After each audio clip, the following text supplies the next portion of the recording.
buenos días, estimados estudiantes. El día de hoy vamos a revisar algunos conceptos básicos acerca de la célula. Para ello, vamos a tomar algunas ideas base que nos van a servir para comprender un poco mejor el tema.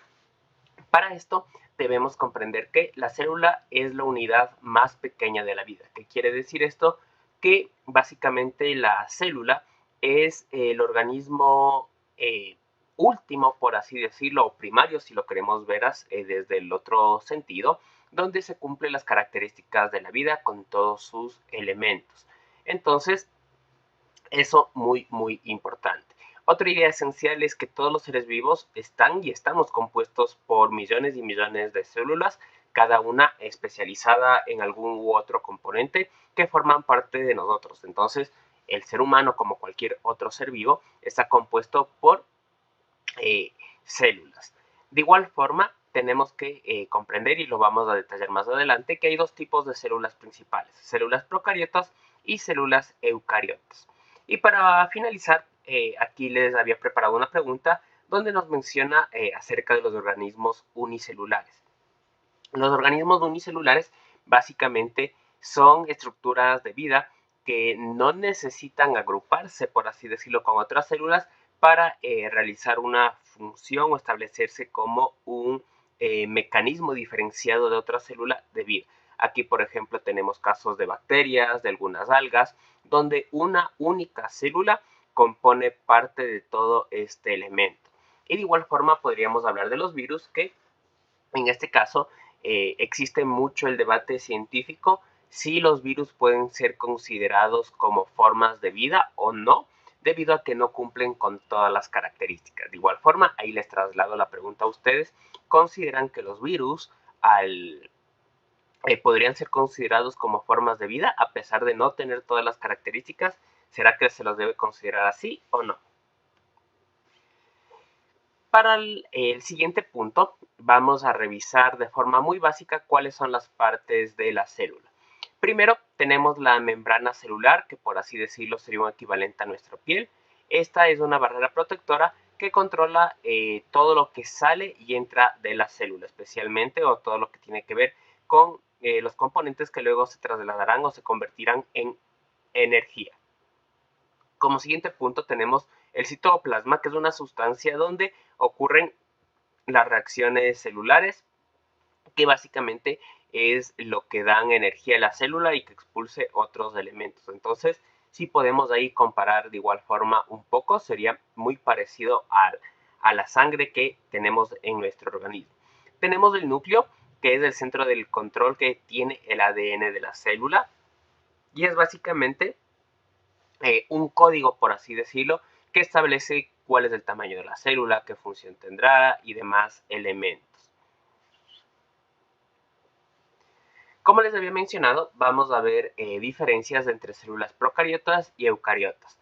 De forma breve, podemos mencionar que las células procariotas son más simples y sin núcleo definido. Como les había dicho, casos como bacterias, que son por lo general seres unicelulares.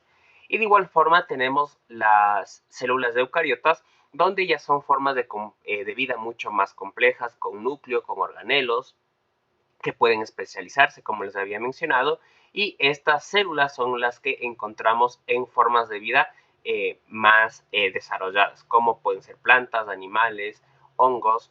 Entonces, ¿cuál apareció primero dentro del proceso evolutivo? Se considera que las procariotas, se considera que, por así decirlo, volviendo un poquito a la comparación, las procariotas son células muy antiguas, como nosotros vemos, por así decirlo, a los dinosaurios, o vemos al hombre de Cro-Magnon, al Australopithecus. Estas formas procariotas estarían desde mucho antes, básicamente desde que empieza a existir vida en el planeta, existirían estas células dentro de nuestra Tierra. Entonces, teniendo esto muy en cuenta, seguimos revisando un poquito de estas partes o estas especializaciones que han ido desarrollando las células eucariotas. Tenemos las mitocondrias, que básicamente son centrales energéticas de la célula, donde se transforman los azúcares en energía. Tenemos los ribosomas, que son fábricas de proteínas, que son luego sintetizados para en el beneficio del ser vivo. Tenemos de igual forma el retículo endoplasmático, que establece en este caso un sistema de transporte interno de todos estos elementos, como de igual forma tenemos el aparato de Golgi, que su función es de empaquetar y distribuir las proteínas que se produce por parte de los ribosomas. Dentro de lo que es la célula vegetal, tenemos que esta tiene una pared celular, además de la membrana, tiene cloroplastos, que son un componente especializado de este tipo de célula, que es lo que les permite realizar la fotosíntesis. Es la razón por la cual las plantas básicamente se alimentan del sol o una de las fuentes de energía que tiene del sol, que luego esto es transformado en azúcares. De igual forma tiene una gran vacuola central y que estas son de las principales características. En este caso, ¿por qué se considera o qué creen que pasarían si las células vegetales desarrollaron esta pared extra? ¿Por qué creen que sea? De igual forma, la célula animal, dentro de sus características, vemos que no tiene una pared celular como si la tenía la célula vegetal. Tampoco, obviamente, tiene cloroplastos, porque nosotros la única forma que generamos de energía es a través de la ingesta de comida. Tiene centrosomas, que esto le sirve para la división celular asexual. De igual forma, puede tener cilios o flagelos que les permite el movimiento a través de su entorno. Y de igual forma, aquí la pregunta, ¿qué ventajas consideran que tiene la célula animal por encima de la vegetal, teniendo esto en cuenta que la célula vegetal tiene esta estructura extra de membrana, mientras que la célula animal no? Por parte del núcleo o el centro de control de la célula es la que contiene el ADN, que es el material genético, que como les había dicho es una especie de código, por así decirlo, donde se establecen ciertas características acerca de esenciales para las células. También debemos tener en cuenta, que controla las actividades celulares, qué es lo que se está haciendo, cómo se distribuye la energía y demás. Y suele estar rodeado por una membrana nuclear, al ser básicamente el cerebro, por así decirlo, de la célula, tiene este recubrimiento especial. Que de igual forma, ¿ustedes qué creen que pasaría si este cerebro, este centro de control o este núcleo llegara a estar dañado? ¿Qué creen que ocurriría con esa célula? Por parte de la membrana celular, está compuesta por una bicapa líquida, lípida, es decir, compuestos grasos, que controla el paso de las sustancias tanto de dentro hacia afuera de la célula. Contiene proteínas que actúan como canales receptores. De igual forma, el citoplasma es un medio acuoso donde flotan los orgánulos, como les había dicho. Es, por así decirlo, un equivalente a nuestra sangre. Contiene el citoesqueleto, que le da forma a la célula. Obviamente estos niveles no es que tienen esqueleto o no es que tienen huesos las estructuras de vida, pero sí tienen una especie de elementos, por así decirlo, como ustedes ven ahí en la imagen, que les da o les permite tener cierta forma, porque si no serían amorfos. Y es básicamente donde se dan las reacciones químicas que generan las células indistintamente de la función que tengan. Entonces, como les había mencionado, si bien es cierto, a nivel general todas las células tienen estas características que habíamos visto, algunas se especializan según su función. Entonces, células que tenemos dentro de nuestro cuerpo humano, por ejemplo, tenemos las neuronas, que son un tipo de células que están ubicadas en nuestro cerebro, que tienen que ver con la forma en la que pensamos, las estructuras cognitivas que vamos generando.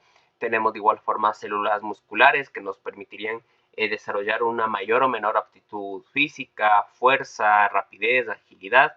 Tenemos células sanguíneas que tienen que ver con nuestra sangre. Entonces, en función de esto, puede variar la forma, el tamaño de la célula. En lo que tiene que ver con su reproducción, podemos ver que la división celular puede ser de dos formas. La mitosis, que es un tipo de reproducción asexual, donde solo, por así decirlo, se requiere de un solo espécimen de la célula y que ésta comienza a generar un material genético doble, por así decirlo, y se genera una segunda célula que es idéntica a la célula original. Por siguiente tenemos a la meiosis, que es un tipo de reproducción donde en este caso se va dando a través de reproducir gametos y que van generando pares de células. Entonces, estas dos reproducciones sexuales son muy importantes porque son las formas en las que se van desarrollando estas nuevas células y que permiten un ciclo adecuado de la vida. Aquí, por ejemplo, ¿qué pasa si una célula no muere? Puede haber el riesgo de que este organismo desarrolle cáncer porque las células tienen, por así decirlo, una función predeterminada y cuando estas empiezan a fallar y empiezan a reproducirse sin ningún sentido o sin control, es cuando se generan casos como lo que les había mencionado del cáncer. Entonces, para ir finalizando, la importancia de las células y por qué las estudiamos es porque es la base de toda la vida. Si llegáramos a comprender el 100% de absolutamente todas las células, comprenderíamos tal vez muy probablemente el 100% de las enfermedades, el 100% de las medicinas. Entonces, muy importante esta área. De igual forma, tiene que ver con perspectivas a futuro. Por ejemplo, ¿qué pasaría si en algún punto llegamos a determinar muy bien acerca de las células neuronales, por ejemplo? ¿Qué pasaría si la ciencia puede lograr hacer que las personas sean más inteligentes, que sean más altas, que sean más veloces? Aquí la pregunta sería, ¿ustedes quisieran o modificarían a personas en ese sentido? ¿Consideran que fuera ético que las personas paguen para ser más inteligentes, paguen para ser más veloces? Aquí también entraría en discusión en qué punto las personas pobres o de escasos recursos estarían ya de por sí en una mayor desventaja frente a las personas de altos recursos económicos, donde simplemente pagando un tratamiento médico, ellos básicamente se aseguraran mayor inteligencia, agilidad, velocidad, lo que sea. Entonces, ¿hasta qué punto esto sería ético para el resto de las personas? Entonces, eso es lo que teníamos que revisar el día de hoy. Espero que les haya quedado muy clara la clase. Si algún punto no entendieron, pueden pausar, detener el video, verlo con más detenimiento. De igual forma que este material está subido en plataforma para cualquier consulta o duda que tengan. Espero que hayan comprendido muy bien y conmigo nos vemos en la siguiente semana de clase.